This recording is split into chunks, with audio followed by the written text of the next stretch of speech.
Hi friends, welcome to my channel கிறிஸாஸ் kitchen recipe. இன்றைக்கி நாம் பாரம்பரியமான முறைப்படி சர்க்கரை பொங்கல் பானையில் எப்படி பண்ணுறது தான் பார்க்க போகிறோம்.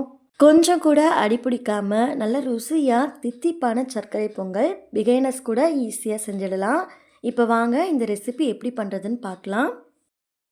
ஃபஸ்ட்டு இந்த ரெசிபி பண்ணுறதுக்கு பவுலில் 1 கப் அளவுக்கு பச்சரிசி சேர்த்துக்கோங்க. நான் இன்றைக்கி பொங்கல் பச்சரிசி எடுத்திருக்கேன். நீங்கள் ரேசன் அரிசி யூஸ் பண்ணி கூட இந்த ரெசிபி பண்ணலாம். நீங்கள் எந்த கப்பு வேணாலும் அளவாக எடுத்துக்கோங்க. அதே கப்லேயே மற்ற இன்க்ரீடியன்ஸையும் அளவாக எடுத்துக்கோங்க.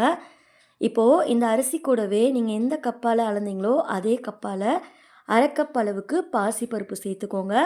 அடுத்து இதில் தண்ணி ஊற்றிட்டு நல்லா வாஷ் பண்ணி எடுத்துக்கலாம். அரிசியையும் பருப்பையும் கையில் நல்லா அலம்பிட்டு முதல் தண்ணியை நம்ம யூஸ் பண்ண வேணாம். இதை கீழே ஊற்றிடலாம். முதல் தண்ணியை கீழே ஊற்றுனதுக்கப்புறமா 2வது தண்ணியை நம்ம எடுத்து வைக்க போகிறோம்.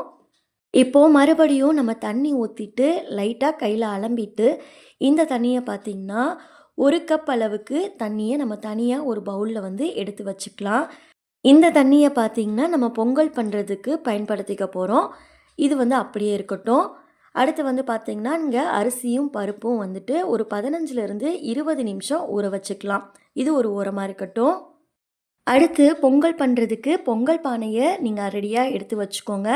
மஞ்சள் கொத்து பொங்கல் பானை அன்னைக்கு கிடைக்கும். அதை நீங்கள் யூஸ் பண்ணிக்கோங்க. நான் வெறும் பானையாக பொங்கல் வைக்கக்கூடாதுங்கிறதுக்காக நூலில் மஞ்சள் தடவிட்டு விரலி மஞ்சள் கட்டியிருக்கேன். உங்களோட முறைப்படி நீங்கள் பொங்கல் பானையை அலங்காரம் பண்ணிவிட்டு ரெடியாக எடுத்து வச்சுக்கோங்க. இப்போது அடுப்பில் பொங்கல் பானையை வச்சுட்டு இதில் 1 கப் அளவுக்கு பால் சேர்த்துக்கோங்க. காய்ச்சாத பால் தான் நம்ம பொங்கலுக்கு யூஸ் பண்ணணும். அதனால் பால் காய்ச்சாமல் 1 கப் அளவுக்கு பால் சேர்த்துக்கோங்க. அடுத்து அரிசி கழுவிட்டு நம்ம எடுத்து வச்சுருந்தோம் பாருங்கள். அந்த தண்ணியிலேருந்து 1 கப் அளவுக்கு தண்ணி சேர்த்துக்கோங்க. கூடவே 4.5 கப் அளவுக்கு தண்ணி சேர்த்துக்கோங்க. மீதம் நம்ம தண்ணியை சேர்த்துக்கலாம். இப்போது இதையெல்லாம் சேர்த்ததுக்கப்புறமா அடுப்பை ஹை ஃப்ளேமில் வச்சுட்டு இது நல்லா பொங்கி வர அளவுக்கு வெயிட் பண்ணுங்கள். இப்போ பாருங்கள், நல்லா கொதித்து பொங்கி வர ஆரம்பிச்சிருக்கு. பொங்கி வந்ததுக்கப்புறமா தான் நம்ம அரிசியை சேர்க்கணும். அடுப்பை மீடியம்லேயும் லோ ஃப்ளேம்லேயும் மாற்றி மாற்றி வச்சுட்டு நல்லா பொங்க விட்டுக்கோங்க. பொங்கி வழிஞ்சதுக்கப்புறமா அடுப்போட தீயை குறைச்சி வச்சுட்டு நம்ம அரிசியை சேர்த்துக்கலாம். பொங்கல் அன்னைக்கு பொங்கல் பார்த்திங்கன்னா பானை நிறைய இருக்கணும்னு சொல்லுவாங்க. அதனால் நீங்கள் அதுக்கேற்ற மாதிரி நீங்கள் பொங்கல் பானையை ரெடி பண்ணிக்கோங்க. இப்போது அரிசி முழுவதுமாக சேர்த்ததுக்கப்புறமா இதை கரண்டி வச்சு நல்லா கலந்து விட்டுக்கலாம். அரிசியும் பருப்பும் நல்லா வெந்து வரட்டும். இப்போ பாருங்கள், நல்லா கொதிக்க ஆரம்பிச்சிருச்சு. இது மாதிரி நல்லா கொதித்ததுக்கப்புறமா அடுப்பை மீடியம் ஃப்ளேமில் வச்சுட்டு நல்லா அரிசியையும் பருப்பையும் வேக வச்சுக்கோங்க. அரிசியும் பருப்பும் நல்லா வெந்ததுக்கப்புறமா தான் இதில் நம்ம வெல்லம் சேர்க்கணும். இல்லைனா அரிசியும் பருப்பும் சரியாக வேகாமல் போயிடும். இப்போ பாருங்கள், அரிசியும் பருப்பும் நல்லா வெந்திருக்கு. கொஞ்சம் கூட அடிப்பிடிக்கல. நம்ம அடுப்பை மீடியம் ஃப்ளேம்லேயும் லோ ஃப்ளேம்லேயும் மாற்றி மாற்றி வச்சுட்டு நீங்கள் அரிசி பருப்பை வேக வச்சுக்கோங்க. இல்லைனா அடி பிடிச்சிக்கும்.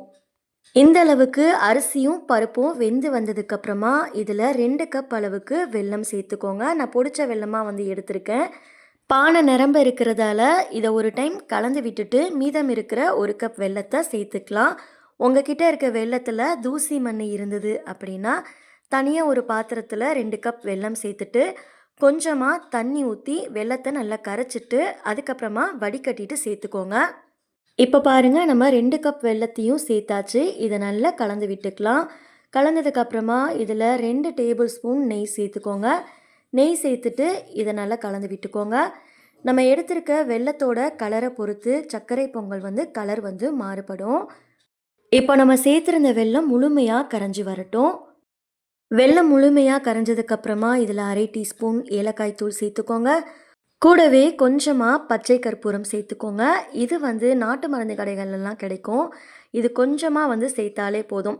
நல்ல மணமாக இருக்கும். கோவிலில் கிடைக்கிற சக்கரை பொங்கல் மாதிரி. இதெல்லாம் சேர்த்ததுக்கப்புறமா நல்லா கலந்து விட்டுக்கோங்க. அவ்வளோதான், சர்க்கரை பொங்கல் ரெடி ஆகிடுச்சு. இப்போ இது ஒரு ஓரமாக எடுத்து வச்சுட்டு அடுத்து ஒரு பேனை சூடுபடுத்திக்கோங்க. இதில் 2 டேபிள் ஸ்பூன் நெய் சேர்த்துக்கோங்க. நெய் நல்லா உருகி வந்ததுக்கப்புறமா 1/4 கப் போல் தேங்காய் சேர்த்துக்கோங்க. தேங்காயை இது மாதிரி சின்ன சின்னதாக கட் பண்ணிவிட்டு சேர்த்துக்கோங்க. அடுப்பை மிதமான தீயில் வச்சுட்டு தேங்காயை ஒரு 2 நிமிஷம் போல் நல்லா வறுத்து எடுத்துக்கோங்க. 2 நிமிஷம் நல்லா வறுபட்டதுக்கு அப்புறமா, அடுத்து உங்களோட விருப்பத்திற்கேற்ப நீங்க முந்திரி பருப்ப உடைச்சிட்டு வந்து சேர்த்துக்கோங்க.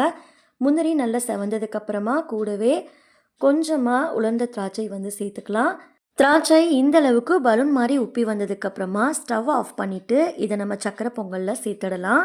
நெய் பார்த்தீங்கன்னா, உங்களோட விருப்பத்திற்கேற்ப நீங்க கூடுதலா கூட இன்னும் சேர்த்துக்கலாம். இப்போ இதையெல்லாம் சேர்த்ததுக்கு அப்புறமா கரண்டியில நல்லா கலந்து விட்டுக்கோங்க. அவ்வளோதான், பாரம்பரிய முறைப்படி பொங்கல் பானையில சர்க்கரை பொங்கல் சூப்பரா தயாராயிடுச்சு. இந்த சர்க்கரை பொங்கல் பார்த்தீங்கன்னா, நல்ல தித்திப்பா வாயில வச்ச உடனே கரைஞ்சிடும். இதில சொல்லியிருக்க அளவுகள் படி அளவுகள் மாறாம நீங்களும் இந்த பொங்கலுக்கு ட்ரை பண்ணி பாருங்க. செஞ்சு பார்த்துட்டு எப்படி வந்ததுன்னு மறக்காம கமெண்ட்ஸ்ல ஷேர் பண்ணிக்கோங்க. நெக்ஸ்ட் ஒரு ரெசிபி வீடியோல பார்க்கலாம். தேங்க்ஸ் ஃபார் வாட்சிங். பபாய்.